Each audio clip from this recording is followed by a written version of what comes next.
Hello mga kabikers! Welcome back to my channel.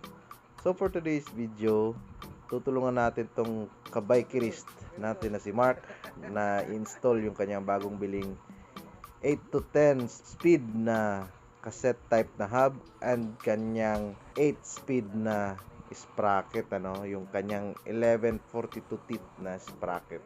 So please like, comment, share, and subscribe my YouTube channel, and please like and follow my Facebook page. And without any further ado, let's begin!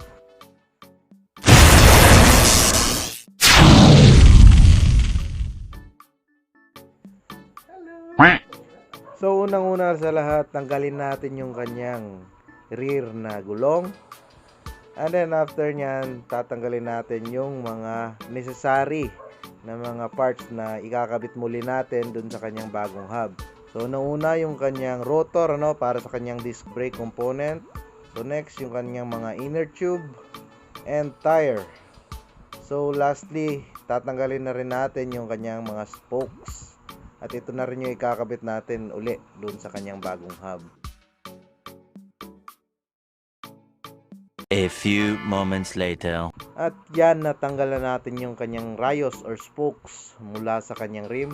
So iisa-isahin natin ang tanggal yan para ilipat na natin dun sa kanyang bagong hub.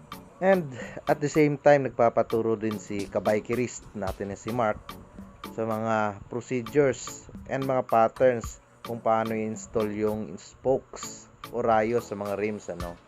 So balak niya kasing mag DIY in the near future para syempre mayroon na rin din siyang idea kung paano gawin.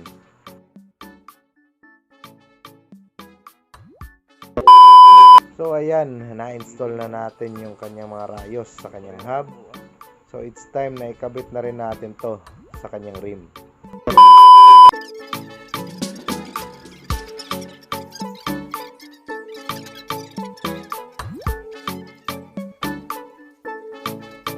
One hour later.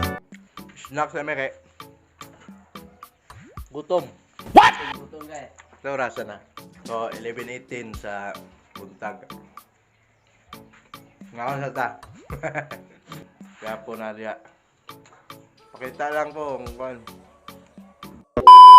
so since na-connect na natin yung kanyang mga rayos sa kanyang rim and tapos na rin tayo sa masarap natin na merienda.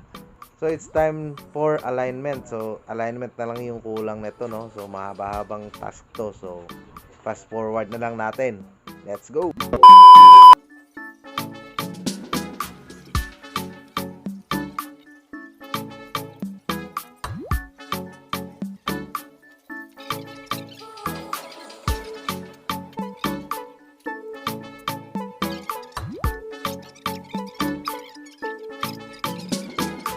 Huh?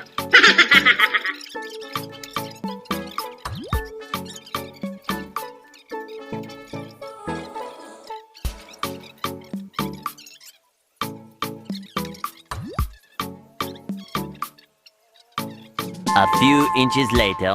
So sa wakas natapos rin natin yung kanyang alignment. So di talaga siya yung napaka-perfect na alignment, and sa tingin ko medyo oblong din yung aking gawa kasi nga sa kakulangan din ng gamit, So pwede naman tong dalhin sa sa mekaniko na may sapat na gamit para sa mga ganitong klaseng mga task, So sabi naman ni Idol na dadalhin na lang daw niya sa mekaniko. So after nyan, so pwede na nating ikabit yung kanyang inner tube at saka yung kanyang tire. And then, pwede na rin natin ikabit yung kanyang rotor na tinanggal natin kanina. And lastly, yung kanyang bagong 8-speed na sprocket.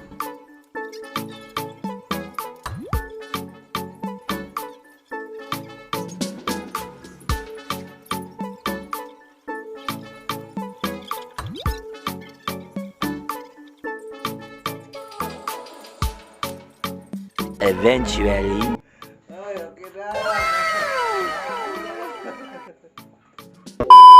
And since okay na ang lahat at naka-install na, so it's time na ikabit na natin yung kanyang wheel assembly, And lastly, ikabit na rin natin yung kanyang chain And then a little bit of tuning is pwede na itong sakyan ni Bikerist Master Idol Mark. Ang galing! Ang galing!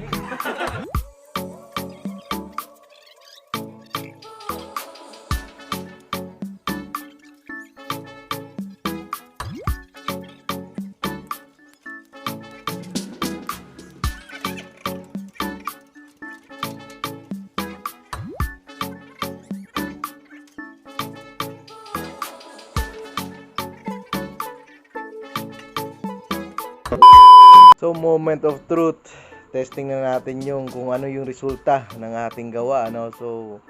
So far okay naman, wala namang kumakalas, ano.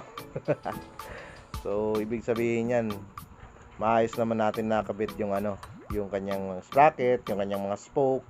So before ko tapusin yung ating vlog, so unang-una sa lahat, shoutout ko yung ating co-star sa video ito, no, si Idol Mark. So salamat sa pagtiwala, no. And shoutout din sa bikers friend natin na si J Smart TV. So Idol, amping sa inyong mga biyahe. And shoutout din sa lahat ng aking mga supporters. So salamat talaga ng marami sa inyong patuloy na suporta sa ating mga videos, sa ating YouTube channel, and then sa ating Facebook page. So hanggang dito na lamang po muna. So Remoj Bikerist, inyong lingkod na lagi nagsasabing biking is the best exercising. Paalam guys, ride safe lagi. God bless you all. See you.